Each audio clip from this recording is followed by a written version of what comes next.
Hello everybody, my name is Jemmy and welcome back to another video, and today I will be giving you a brief overview of some questions you have left in the comments for me to answer. I answered them in replies, but I think that that's like not as clear as actually showing you. So yeah, I'm going to be showing you all those answers to the question, or at least trying my best to. So let's get right into it. The first question I have is very frequently asked in many of my videos. I think there was like 3 or 4 comments on it. It was, how do you get um, gems and catalyst in the sandbox? So I'll show you exactly just that. So if we go inside sandbox.game, which is their website, we can click on our profile right here. And once we click on that profile, we can click on inventory and click on inventory. After that, we go into one of our assets that doesn't have any gems and catalyst. So I could use the Santa hat or this one, anything you like. If you wanted to have speed, then make sure to put it on a custom asset, not a custom asset, custom avatar, like this one or this one.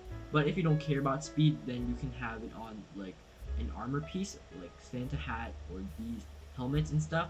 But yeah, I'll just be putting on the Santa hat right here.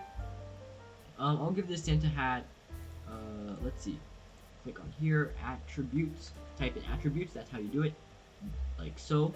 Make sure you spell it correctly, and then it just comes into this page. Change it to legendary, and now you can drag your gems and catalyst in, and yeah, click continue and go into your game, and it should be there for you already. Now the next question I had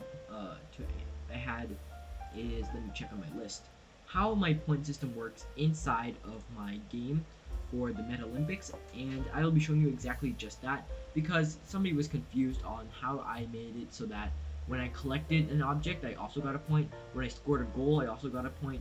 When I killed an asset, I also got a point. So it was a lot of things to factor in, and they were just wondering how did I do that. And I'll show you exactly how I did. It's not that hard. I just counted the asset death, and I had an array of numpad switches. Hey, actually, let me show you. So I had an array of numpad switches, and whenever you collected an object or killed an entity, then it will go to that. It will go to the numpad switches and go like, hey, blah blah blah has died. Now let's give them a point. So here, let me show you. It's like somewhere underground. Oh, I scroll so slowly. I gotta do Shift W. Yeah, pro strats. Okay. Now let's go find my array of numpad switches. There. So here is my array of numpad switches. Basically, when an entity dies or when like you collect something, it will send a message to one of these numpad switches, and they have health component. So when you send the message like 0.1, they die and they have the tag points. And inside of my total points quest, this one it counts the deaths of the assets with the tag points. So if you die, if one of these dies, then it will just add 1 point. And I added, how I like added 2 points in there is I made 2 numpad switches with the same amount, with the same how do you call it, with the same instant death message, which is 0.11 for these two. So this one is 0.11. Let me show you 0.11, and this one's also 0.11, like so. And this way, if you go into like which game mode, let's say you go into my parkour game mode, right? One of these guys, they will, when you collect them, they won't actually give you the point like in here. Instead, they will send a message, collect message to to that says 0.5. And if we go back to my array, let's see where it is. Where are you? There. Okay. So if we go to the 5th one, it should have an instant death message of 0.5. There you go.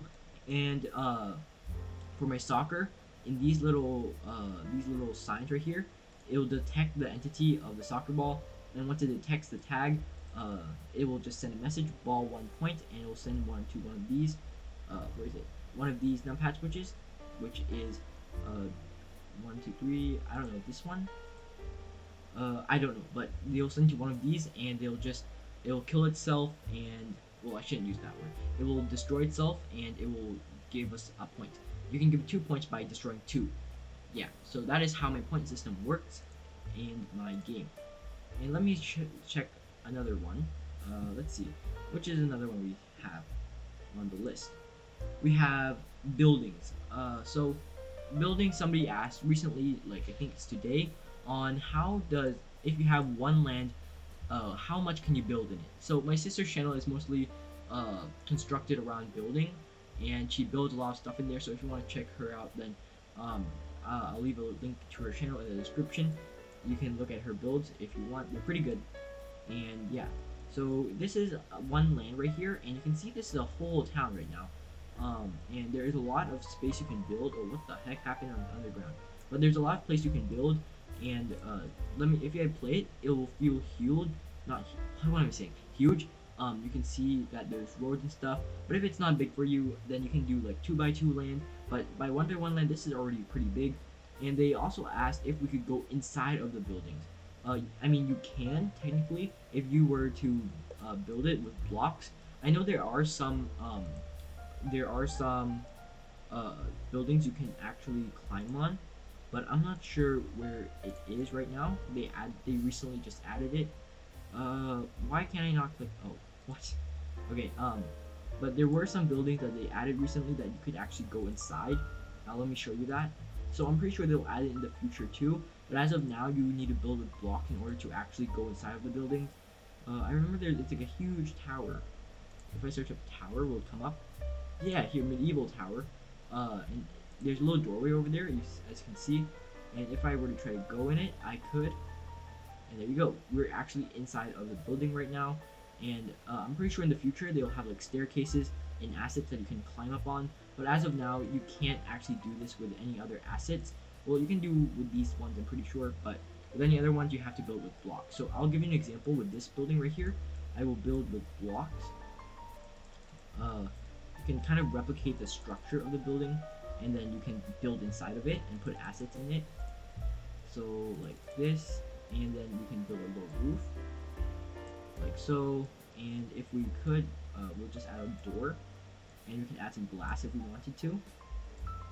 And yeah, so that would be our door, and we'd have such a door. We're gonna do my grand door, I guess. I made this one by myself, so it's gonna be a bit glitchy. Actually, I might not want to do that. I'll just do a normal desert building door. And oh no, I need to delete the inside of it first. This one. Okay. And once I deleted it, you can see it's a kind of like a structure of a house. Obviously, I'm making this quick, but you can make a sort of like a little house here, and you can open the door and you can go explore it. You can have like third floor, second floor, and if you're wondering how high can I go? Well, let me show you how high you can go. I need to scroll out like a lot for this, so there you go. I will show you how high you can possibly go in the sandbox. You can all the way up here. This is how high you can go. And keep in mind that this is building off a roof and all of this land. If you were to cut down this whole building or land like into maybe the last 2 floors, so you could go like this, and then you would have like only 2 layers of blocks left. You can build even higher, but as of now, this is like already pretty high. You can build like 10 stories maybe, and you can also have 4 lands in one land. A trick is to just build more layers on top of each other so you can build more stuff. And yeah, that is how to build in one land and how big you can build. So I hope you get a general idea of how big you can build in here. You can make underground systems to make it feel more huge. There are a lot of 1x1 lands that are like feel so big. Like a good example would be in the alpha, there's Lululand. Is what a Christmas Eve miracle. That was a 1x1 land, and yet they made it feel so incredibly huge. It felt so big. It felt like a 2x2 or even a 3x or a 4x4. It was just huge, and it blew my mind that it was only 1x1. There's so much like places you could explore. There's like a lot of things you can climb, parkour. It was just huge. That was a great example of what can you build in a 1x1 land. And I made a video on that, so if you want to check it out, then go ahead. That was a great example. Shout out to them for doing that. So that is buildings, and now my last question that I have is animation. So a person asked me that, can I make an animation for anything else except for humans? Or am I only restricted on making an animation for the avatar? No, you can make an animation for pretty much everything you design inside of the sandbox. Let me show you what I mean. So let me open up box edit right here, and I'll show you that you can make an animation out of anything basically. And once I'm in box edit, go into the animator, and you can see I have a spinning block right here. And if you were to play this, the block would be spinning, right?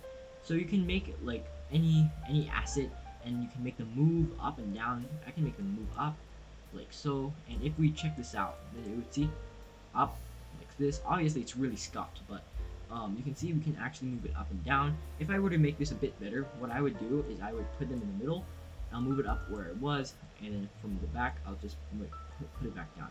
So wait, actually this is still scuffed. I gotta calculate this. It requires math. So it's 60, right? We're gonna put this one to 30, so it'll go halfway. So this one would be to provide the smoothest amount of going up and down. There you go. And now you can see that it'll move up and down, up and down. Yeah, you can animate anything, basically not only humans, animals, blocks, cars, robots, anything that is your imagination, you can just animate them inside of box edit. And yeah, I hopefully answered all your questions. If you have any more, drop them in the comments. I read every single comment, and I try my best to respond to them. If it's in Spanish, I still put in Google Translate and try my best to understand what you're trying to say. So yeah, thank you for the support. Recently, I just reached 600 subscribers, and that's pretty cool. So yeah, thank you for 600 subscribers, and hopefully by the end of like February or March, then we will get 700 subscribers. So that's gonna be a pretty huge milestone too. I don't know what I'm gonna do for 600 subscribers yet, but I'll see what I will do. And yeah, hopefully by the end of this year we'll have 1,000 subscribers. That would be pretty cool. 1,000 subscribers is a lot. And yeah, thank you for all the support recently. If you have any questions, drop them down in the comments. And if you enjoyed this video, then please subscribe and join us on our way to 1,000 subscribers. Thank you so much for watching this video. See you in the next one. Goodbye.